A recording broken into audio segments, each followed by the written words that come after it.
भागवतोत्तम प्रल्हाद याच घराण्यात जन्माला यावा ही त्या प्रभूंचीच इच्छा होती.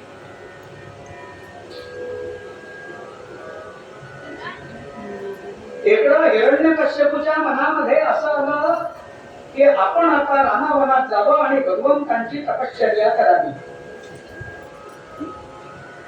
म्हणून कयाधूचा निरोप घेतला. कयाधू म्हणजे त्याची बायको हिरण्यकश्यपूची. त्यानं कयाधूचा निरोप घेतला आणि मी आता तपश्चर्येला जातो.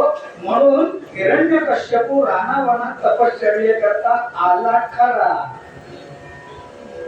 पण भगवंतांच्या लीला कशा विचित्र असतात. काही वेळेला तो ज्या ठिकाणी तपश्चर्येला बसला तिथे समोरच एका झाडावरती एक पोपट बसला होता आणि पोपटाच्या मुखातून जो ध्वनी येत होता तो नारायणाच्या नामाला सदृश्य ध्वनी होता. आपण म्हणतो नाही का, आमचा पोपट किती बोलतो, क्या मालक क्या. आता मला पोपटाचा आवाज येत नाही म्हणून नाही, आणि असा आवाज यायला पाहिजे असं काही शास्त्र नाही.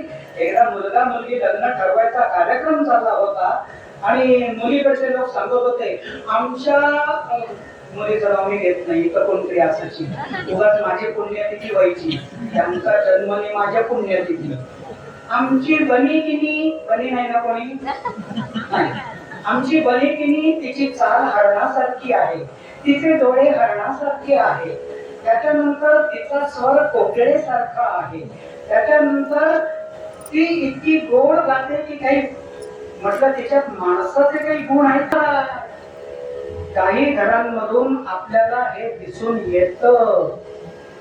आपल्या संगतीने, संत संगतीने पिंजऱ्यातला पोपट देखील आपली भाषा त्याच्या कंठातून तो बोलतो असा आपल्याला अनुभव येतो. तो नारायण नारायण हा स्वर जवळजवळ 5 ते 10 मिनिटं ऐकला. हिरण्यकश्यपू म्हणतो, कोणाचं थोबाड बघितलं आणि तपश्चर्येला बाहेर पडलो. ज्या नारायणाचा वध, ज्या नारायणाचा मी दुस्वास करतो